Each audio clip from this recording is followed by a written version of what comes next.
The next section of review that we're going to be doing is properties of graphs and functions, and we're going to be starting this with interval notation and set builder notation. So interval notation and set builder notation are the two most common ways to represent an interval, and we're going to be needing to actually do that a lot in Calc 1 and going forward.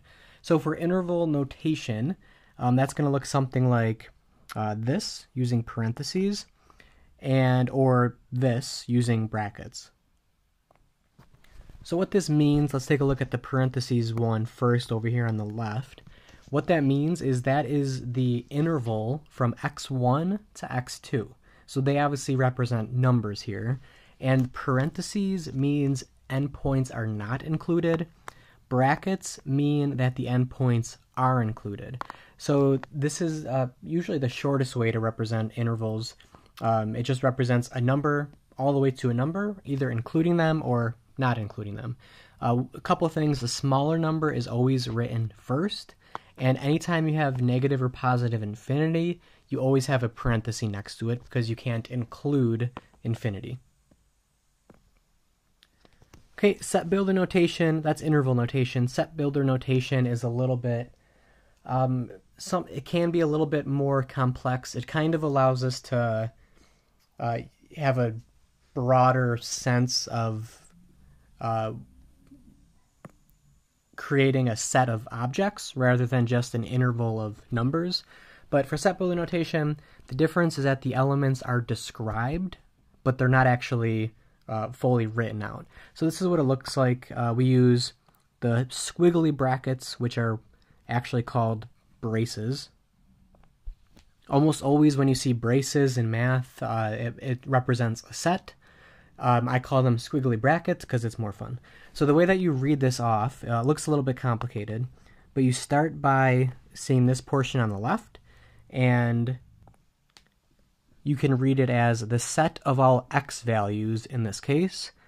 The vertical line is read as such that, and then just like what we have written, we have a description of what those x values have to be on the right.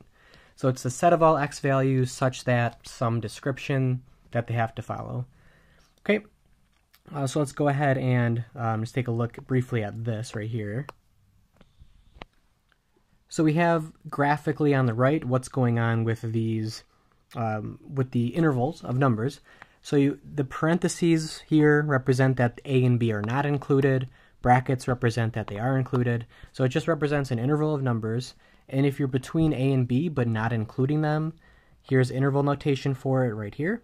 It's just A to B.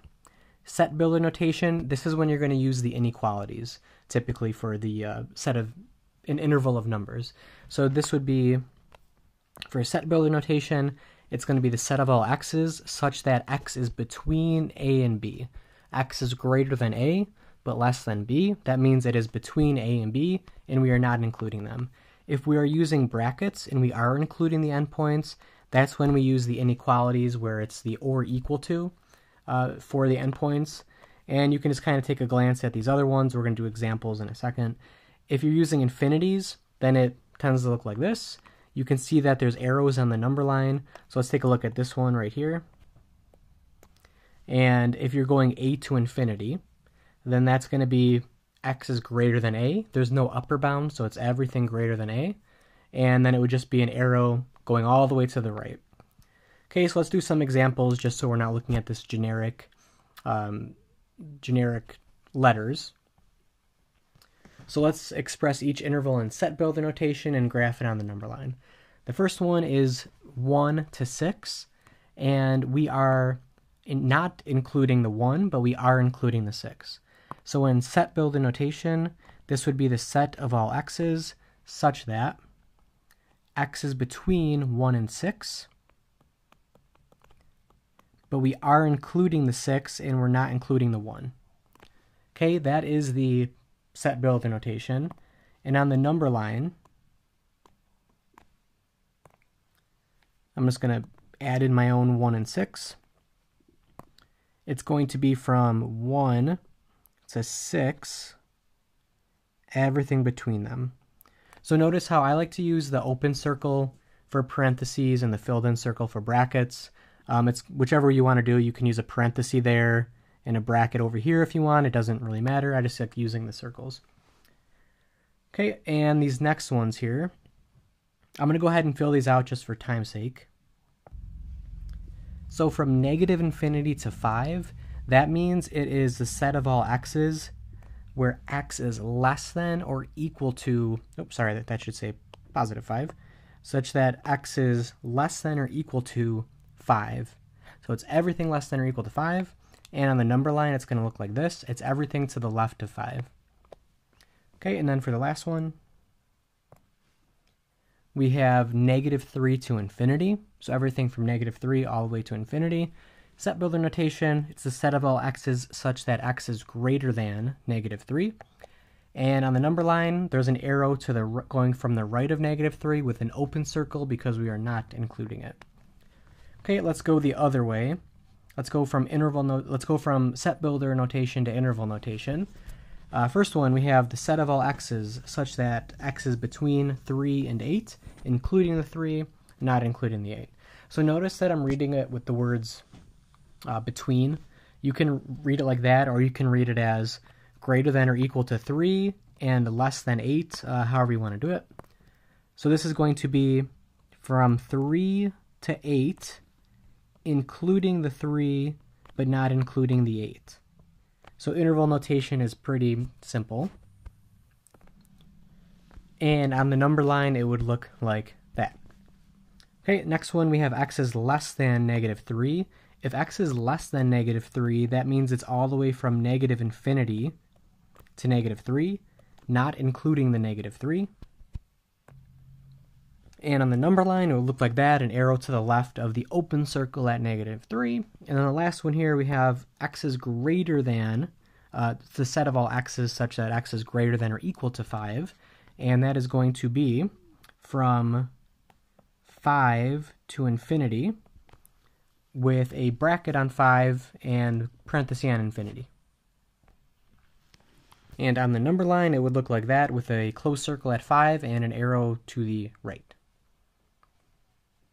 Okay, next is increasing and decreasing in constant functions. So a function is increasing if it is rising left to right. So rising left to right, what that actually means is that the function values, the y values are getting larger as the x values are getting larger as well. So you can see on this diagram here, left to right, it is going up. Okay, decreasing is the opposite. We know a function is decreasing on an interval if it's falling from left to right. So you can see here, it's falling left to right on that interval, so we know the function is decreasing on that interval. The function values are getting smaller as the x values are getting larger. Constant functions, we know that a function is constant on an interval when it's a horizontal line. That means the function values are the same as the x values are changing. In this little extra part that I wrote in down here, when you're trying to determine where the function is increasing, decreasing, or constant, you should always scan it from left to right. So scan the graph from left to right. And the values that you're actually labeling are going to be x values, so it's the domain. I like to do it in interval notation. If there's more than one interval, we join these intervals using a union symbol, which is like that U symbol. And we always use parentheses when we're doing increasing, decreasing, or constant, because you can't include an endpoint because it can't be increasing or decreasing or constant at a single point. Okay, let's do a couple examples here. So first one, state the intervals and where it's increasing, decreasing, or constant. And this, if for A here, it's going down and then up and then down. Remember, go left to right. So it is decreasing, increasing, and then decreasing. So don't let this arrow up here fool you. It's pointing up, but you scan left to right, so it's actually going down. The function values are decreasing as the x values are increasing. So this is going to be, we're going to have a couple different intervals here. Decreasing and increasing. It's not constant anywhere. it's going to be decreasing from negative infinity because there is an arrow going to the left. Remember, this is x values only. We don't care about y values. It's decreasing from negative infinity to x equals 0. And then it starts increasing from 0 to x equals 2. And then it starts decreasing again from 2 to infinity. So it's decreasing, so we're going to add that interval here to decreasing. And we join these intervals with that union symbol, meaning it's kind of like a little and symbol. Okay, so next one we have a constant function, and then increasing, and then constant. So there's no decreasing here. Let's take a look at increasing and constant.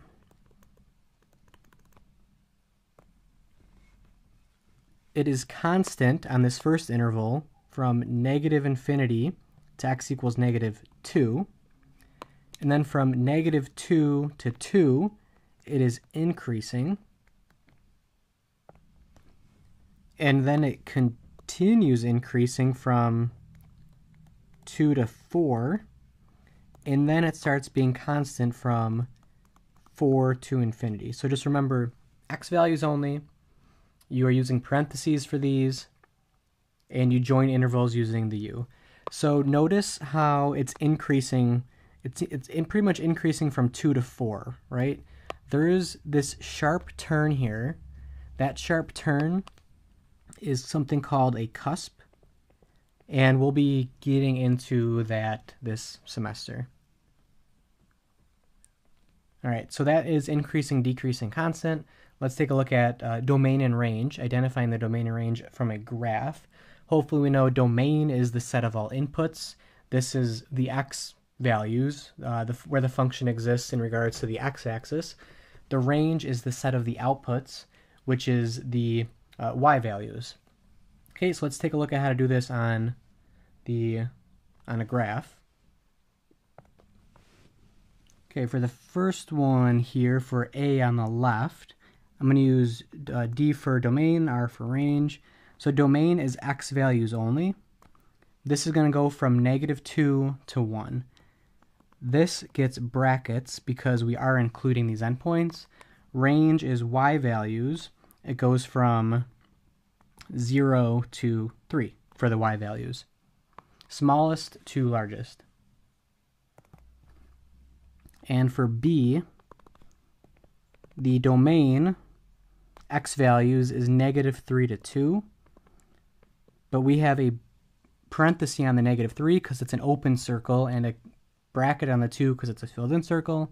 And then the range, y values, is only from 1 to 2, with a parenthesis on the 1 and a bracket on the 2 because open circle, filled-in circle.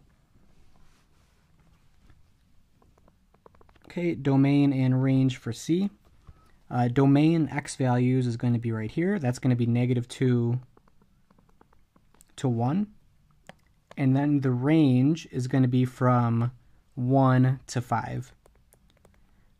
So a little bit trickier here for the range is the smallest y value is a 1. It doesn't have to be an endpoint. The smallest y value is a 1. Since the curve is there itself, that counts as a filled-in circle, so that's why we have a bracket. And for D, D is going to be, the domain is going to be negative infinity to 4, with a bracket on the 4. Because of the arrow on the left, it's going all the way from negative infinity. And then the range is going to be from 0, y equals 0 to infinity. So it's going to infinity because this arrow is increasingly going up. Even though it's going to the left, we don't care if it's going to the left or to the right, it's going up, which means infinity for the y values.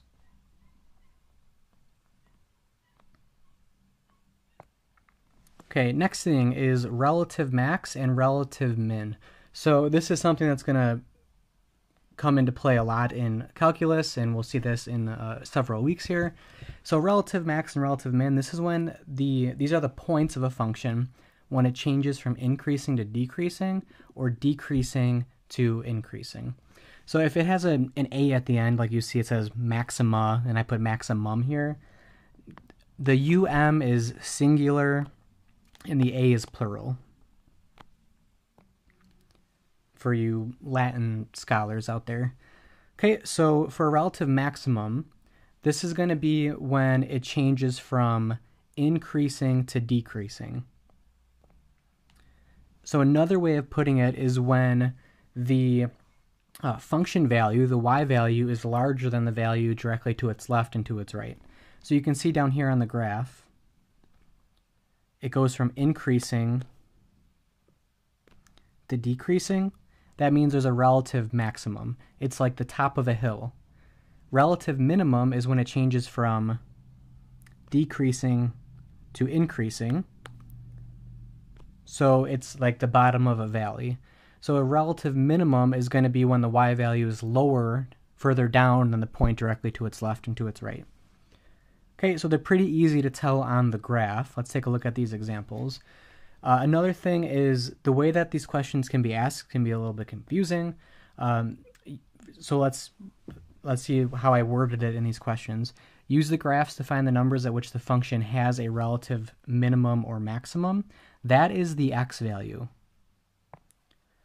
So if it says something like, where is the value, that is the x value.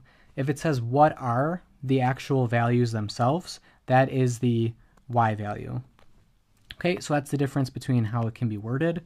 So let's take a look at the graph for A. For A, you can tell that there is a relative min here and a relative min here.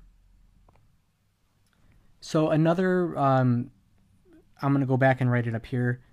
They can be also called local max and local min, means the same exact thing. They are the maximum and minimum value only in that relative area, not necessarily on the whole graph. So we have a relative min. I'm going to write these as x, y ordered pairs at -3, 0, and 3, 0. We have a relative max right here, top of the hill, at the point 0, 4. Endpoints cannot be relative max or min. So these ones wouldn't work anyway because they're going towards infinity. So that wouldn't work anyway. Okay, next one, relative min and relative max. We have a relative max right here, a relative min right here. Take a look at the relative min first. It looks like it's actually at the y coordinate of 1.5 and the x the x coordinate of 1.5 and the y coordinate of -5. And for the relative max, here and here, that's at the origin 0, 0 and at 3, 0. So a function can have no relative max or min, it could have one, it could have multiple. Okay, so next thing, test for symmetry. So second last thing here, and then we'll be done. So there's different kinds of symmetry. There's three main kinds of symmetry. There is y-axis symmetry, meaning it's a mirror image over the y-axis. There is x-axis symmetry, meaning the function is a mirror image of itself over the x-axis. And there's origin symmetry, meaning the function is a 180-degree rotation of itself. Okay, so the origin one's a little bit more complicated. It's like if you flipped your page upside down, it looks exactly the same as before you flipped it upside down. So let's take a look at y-axis symmetry. So x-axis symmetry, we don't deal with this one as much, only because that means, which we'll see in a second, that the graph does not represent a function because it fails the vertical line test. So let's take a look at y-axis symmetry. If a function has y-axis symmetry, that means if the point x, y is on the graph, so is the point -x, y.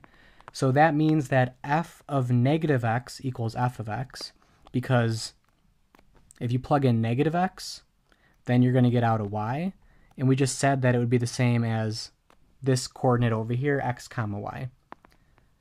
And these represent the y coordinates themselves, so they're going to be equal. Okay, so f of negative x equals f of x means that has y-axis symmetry. So what that means, going back to this little definition, let's say the point 2, 4 is on the graph. That would mean the point negative 2, 4 is also on the graph. Okay, so let's take a look at this, though, how we would show a function as an even function. So what you need to do for this, for f of x equals x squared, you need to start by plugging in a negative x. When you plug in a negative x, plug in a negative x into all the x's, it becomes negative x squared. Negative x squared is negative x times negative x, right? The negatives cancel, and you're just left with x times x, which is positive x squared. So this actually equals x squared, which is equal to the original function f of x. So we would say, since f of negative x equals f of x, this is an even function. I abbreviate function ftn. Okay, so it's as easy as that, showing that that one's an even function. Let's take a look at origin symmetry. Origin symmetry is when it has symmetry with respect to the origin, 180-degree rotation of itself. That means if the point x comma y is on the graph, so is the point negative x, negative y. Let's use actual numbers. If the point 2, 4 is on the graph, that means the point is negative 2, negative 4 is also on the graph. And that would be the case for every value on the graph. Okay, so taking a look at function notation, if we have f of negative x, and that equals negative f of x, that means it has origin symmetry, or it is an odd function. Okay, so for both of these, notice that we plug in f of negative x, and then we see what happens. If it equals f of x, even function. If it equals negative f of x, odd function. So let's show that f of x equals x cubed is an odd function. We start the same way. We plug in negative x, and we see what happens. That's negative x cubed. Well, hopefully we know negative x cubed is negative x times negative x times negative x. That's actually going to end up being negative x cubed without parentheses, because negative times a negative is positive, times another negative is negative. So this equals negative x cubed, which equals negative f of x, because x cubed is f of x. So since f of negative x equals negative f of x, this is an odd function. So odd function, origin symmetry, even function, y-axis symmetry. In fact, if we graph these, let me go back and just take a look at f of x equals x squared. We should know that this looks something like this. It's a parabola. So you can see it has y-axis symmetry. It's a mirror image over the y-axis. And for f of x equals x cubed, we should know that it looks something like this, where if you flip the page upside down, you would see that it has origin symmetry, so it's an odd function.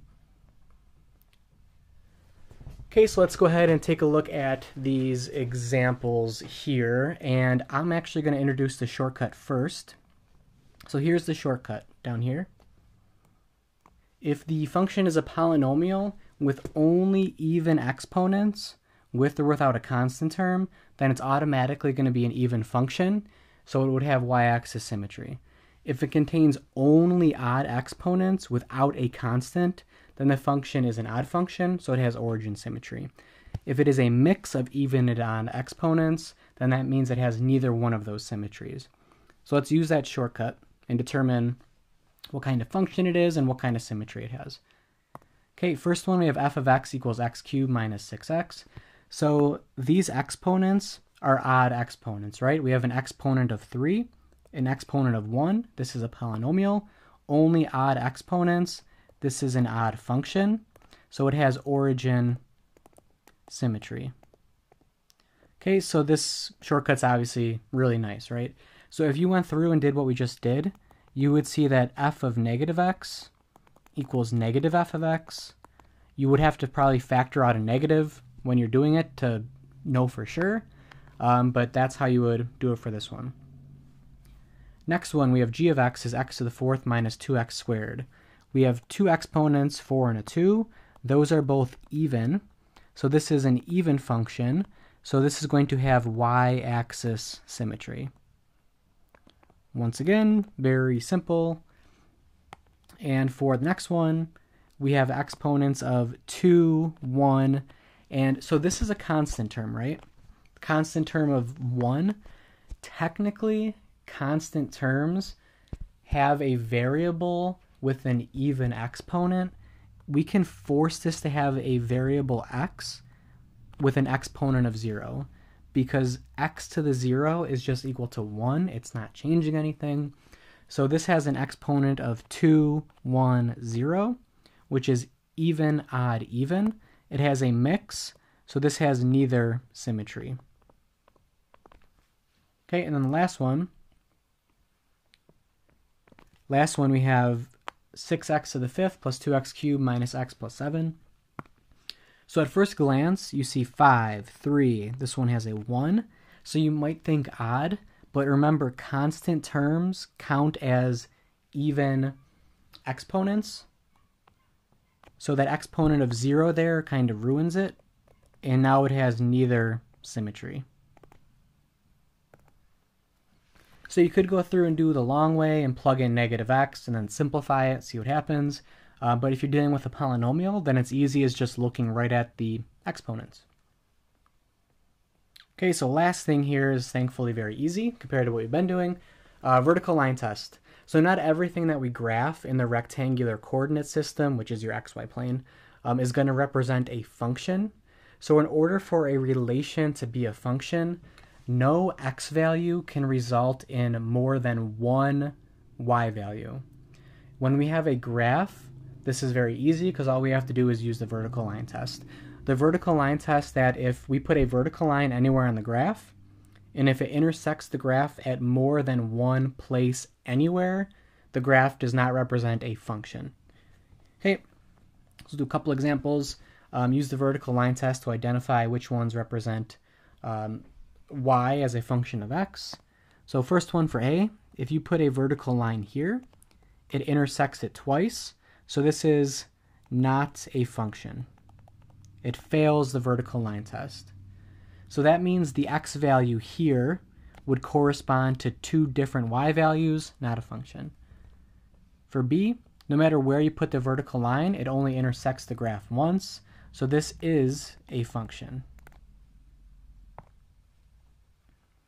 And then for C, if we put a vertical line anywhere, it only intersects it once, so this is a function. For D, if we put the vertical line here, it intersects it twice, so this is not a function.